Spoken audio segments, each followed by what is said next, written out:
Hello guys, it's been a while since my last video, but this video we're gonna talk about the history of Force India, its rise and its fall.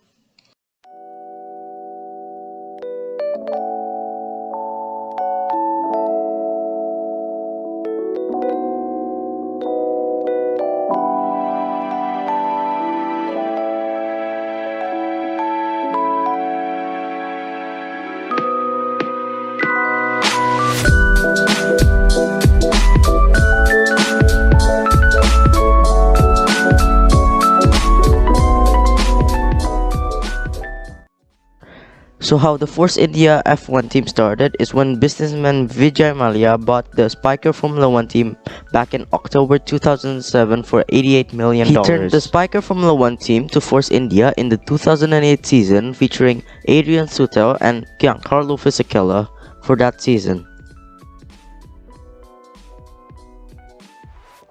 However, it yields zero success, with 0 points in the 2008 season and 10th in the Constructors' Champion.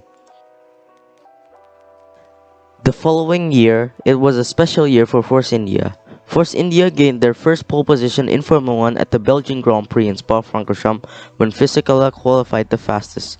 He finished the race in second position, but it earned Force India's first ever points position and podium position. The 2010 season was another great year for Force India. Giancarlo Fisichella was replaced by Italian Antonio Liuzzi and scored decently in the points position with 68 points and 7th in the Constructors' Championship. The 2011 season to 2013 season was nothing much of great success. The Force India car averaged around 6th to 7th in the Constructors' Championship, and their driver scored many points position. The only thing to note about is Nico Hülkenberg joining the Force India team in 2012 before joining again in the 2014 season. The 2014 season was a surprising year for Force India. Adrian Sutil was replaced by Sergio Perez, Nico Hülkenberg was retained for the season, and it scored its first ever podium since the 2009 Belgian Grand Prix by Giancarlo Fisichella. Sergio Perez scored its first podium since the 2009 Belgian Grand Prix in the 2014 Bahrain Grand Prix. It surprised everyone. In the end, Force India was 6th in the constructor with 155 points. The 2015 season was another improvement for Force India. It scored 5th in the constructors and had 136 points. Sergio Perez also scored another podium, but this time it's on Sochi. However,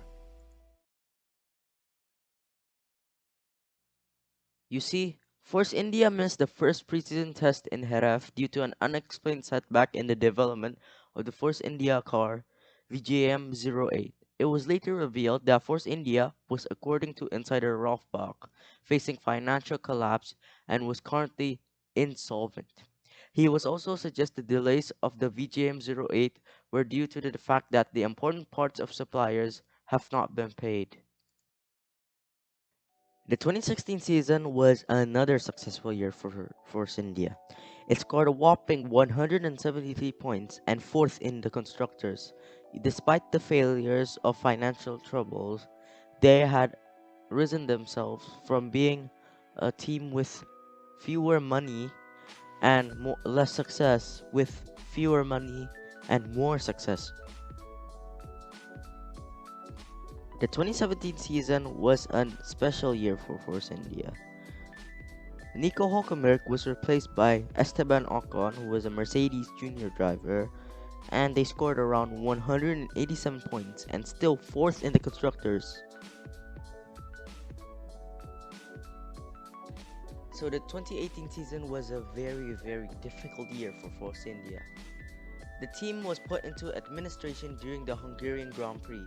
Legal action was instigated by a group of creditors, including driver of Force India Sergio Perez, as a means of allowing the team to continue to operate while a new owner was sought.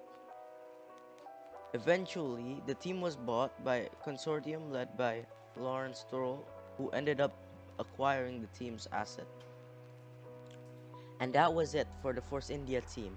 It folded into Racing Point Formula One team, the one that had the pink Mercedes 2020, and now it's already changed to Aston Martin, featuring new drivers Lance Stroll and Sebastian Vettel in the grid. So, what do you think of the Force India F1 team? Comment down below. Don't forget to like, share, and subscribe, and see you next week.